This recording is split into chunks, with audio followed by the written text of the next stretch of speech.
Hello, everyone. Coach Liz here. All right, our topic this week is all about lean and green, those healthy foods that we love to eat.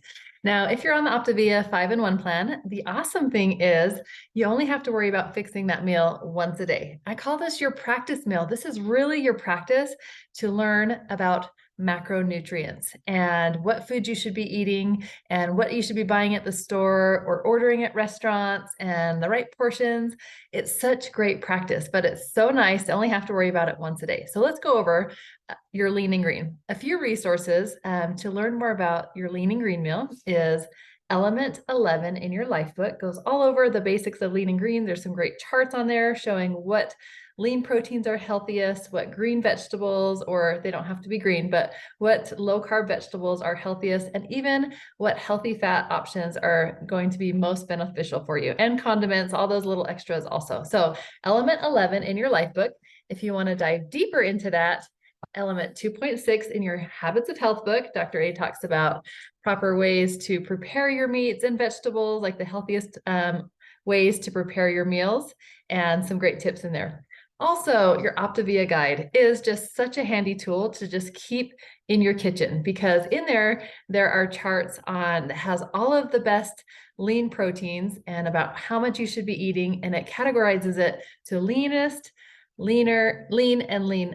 So it categorizes it into which ones have lean, leaner, leanest as far as fat content. So you really learn a lot about meats and also vegetables, learning which ones are highest, moderate, and lowest carbohydrate vegetables. So it's very educational, and also lists all of your healthy fats, good condiment ideas. So that's very helpful in preparing your lean and green, and also teaches you the right portions that you should be having. So there's actually a new Optavia guide. I will post the link in the comments of this video, and it's really helpful. It lists so many great healthy fat options, condiment options, so that you know exactly what to be looking for at the store and how much to be adding to your meals. So I love that practice meal. I love that you can practice cooking a healthy meal for your family. You can try a variety of foods, quick on-the-go things or fancier meals, learning how to navigate when you travel or go to a party. And that practice meal, that lean and green meal, is really setting you up for long-term success, knowing what to be looking for when you're at the grocery store or at a restaurant, and what, how you want your foods prepared. So I love that practice of lean and green, and I've incorporated that into my life more than just once a day. So I'm always looking for lean and green, and I fill that in with, other options too, but lean and green is just like a go-to staple. The thing about the lean and green is it really teaches you about macronutrients, like I told you. So it teaches you healthy carbs. Did you know that vegetables are carbs? They're healthy carbs. So it teaches you about carbohydrates. It teaches you about proteins and which sources of proteins are the best, and also teaches you about healthy fats. There are healthy fats and unhealthy fats. So learning the right portion, that you don't have to eat a whole avocado, but the right amounts are really going to help in absorbing fat-soluble vitamins. It's so healthy for your brain, and your body needs those healthy fats too. If you're like me and grew up in the fat-free phase, it was an adjustment to learn that fats are good also. So we don't need to avoid those. So I love the lean and green meals, and I wanted to share just a couple tips that have really helped me incorporate lean and green into my life. Number one, make it just part of who you are, what you look for, what you prepare, what you buy. I have 6 kids. I cook for a lot of people. And so I like to do lean and green most nights for my whole family. And what that might look like is a healthy meat, maybe a roast or some salmon or some chicken, or sometimes we'll do omelets. So a healthy protein, and then also vegetables. Always having vegetables on the table is such a good thing to teach your family, that that's just part of a meal. And then I incorporate healthy carbs for the kids. If you're in a weight loss phase and you're not adding those in at that time, you can still add in a healthy carb like rice or potatoes or a roll or fruit, things like that, to make it a complete meal. It's such a good thing for your family to eat that together and just get into the habit of doing that healthy meal together. And you've really learned how to just swap things out for your family's favorite things, just making it a little bit healthier. So maybe you'll have taco night, and the kids might want taco shells, or you have the option of taco salad or spaghetti night. You could have some zucchini noodles, or I love cauliflower rice with spaghetti sauce on it. So you just learn how to eat your favorite things, just a little bit of a swap. Hamburger night, you can wrap your hamburgers up in lettuce, that type of thing. So a few things that I would really encourage you to do to be successful with your lean and greens are: number one, plan ahead. It's huge to just have a plan of what you're going to be having for dinner that night.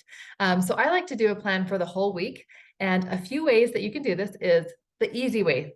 I just grab a notebook. I go to my freezer. I write down like any meat that I have already in my freezer or fridge, or even canned chicken or eggs or cottage cheese, like any protein source. I write that down. And then I write down any vegetables that I have that need to get used up, whether it be like frozen broccoli or fresh green beans or salad or canned green beans. I just write down any vegetables I already have. And then it's just so easy just to pair it together. So it might just be, oh, we have salmon and broccoli. There's a meal. I might do a little bit of rice for my kids on the side. Or there might be a few things that you need to go to the store because maybe you want to do taco night and you don't have any lettuce. So that could go on your shopping list. So if you know ahead of time what you're making, you can look at your list the night before and say, oh, we're having tacos tomorrow. I better get the meat out so it can be defrosting. Or if you're cooking that taco meat and you see that you need some ground beef cooked for later in the week, you can cook extra and save time that way. So that is a really easy thing for meal planning. The second type of meal planning that I like to do is theme-based. Sometimes I'll just have a theme for the week or for the day. So every week on Monday, maybe it's Meatless Monday. Tuesday, Taco Tuesday. Wednesday might be Oriental. Thursday, maybe Mexican. Friday, maybe we eat out on Friday.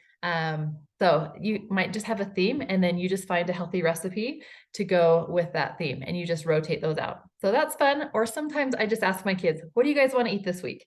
And they might just say, oh, we want breakfast for dinner. I want steak, hamburgers, spaghetti. And then my job is just to make it a little healthier.